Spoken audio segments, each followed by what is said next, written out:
Welcome to my channel Education by Haneeth. Today we are going to do poem Ozymandias, which is written by Percy by Shelley. Okay. Now this poem is about the Egyptian king Ramses II, right?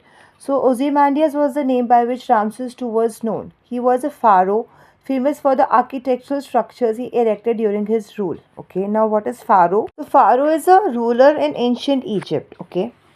So he was a pharaoh famous for the architectural structures he erected during his rule. Shelley here uses Ozymandias to show that nothing lasts in the face of time and nature, however proud or great a person may be. Perhaps it is only art that has the power to last and move generations. So we will be covering about many things in this poem. Now let's start with the first stanza. I met a traveler from an antique land who said, two vast and trunkless legs of stone stand in the desert. Near them on the sand, half sunk or shattered visage lies, whose frown and wrinkled lip and sneer of cold command tell what its sculptor well those passions read, which yet survive stamped on these lifeless things, the hand that mocked them and the heart that fed. Okay. Now here in the first line we'll say antique. Antique means old, ancient. Okay. Then the second paragraph, trunkless. Without the upper body. Trunkless means without the upper body. Okay.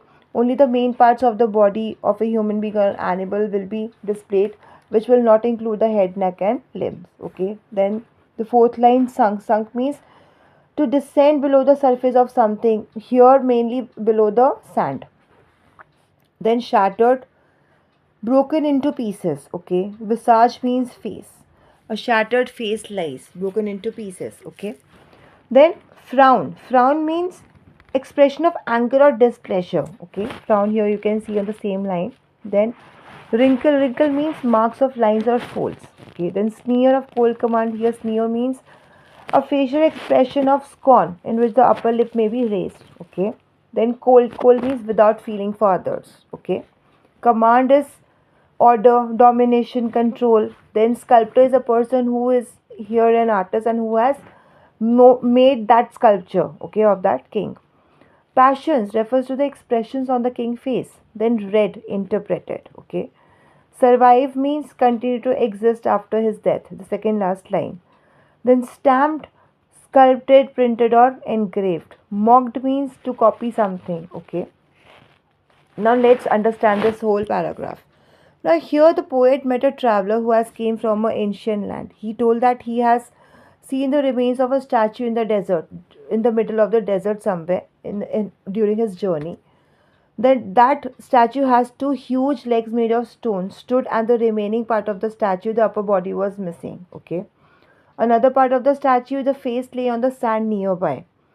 It was damaged and broken into pieces, shattered into pieces. The face of the statue had expressions of displeasure and a taunting smile. The visage of the statue, it lays there on the sand. It has an expression of displeasure and a taunting smile. Okay. The wrinkles and lines of the face were also there. The poet says that the sculptor who has made the statue had read the expressions on the Egyptian king Ramses' face very well because he was able to copy them onto his statue so accurately. Because after seeing that statue, that traveler, he was able to interpret that what kind of king this person will be when he was a king, when he was alive. Okay. These expressions he added that continue to exist even after the king's death through his lifeless statue. The sculptor's hands copied the king's ruthless expressions and mocked at them, while the king's stone heart brought out these expressions on his face. Okay, all the expressions were clearly visible on his face, and a person can easily know that this person was a heartless person. Okay, and he has that expression of pride only on his face. He has no concern for his followers, for his kingdom. Okay.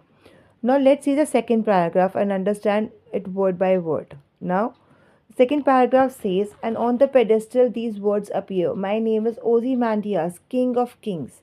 Look upon my words, ye mighty, and despair. Nothing beside remains round the decay of that colossal wreck, boundless and bare. The lone and level stand stretched far away. Now here, if we'll see the first line, pedestal. Pedestal means the base of the statue, where on what the statue was standing. Then mighty. Mighty means the powerful king of the world. despair without hope. Okay.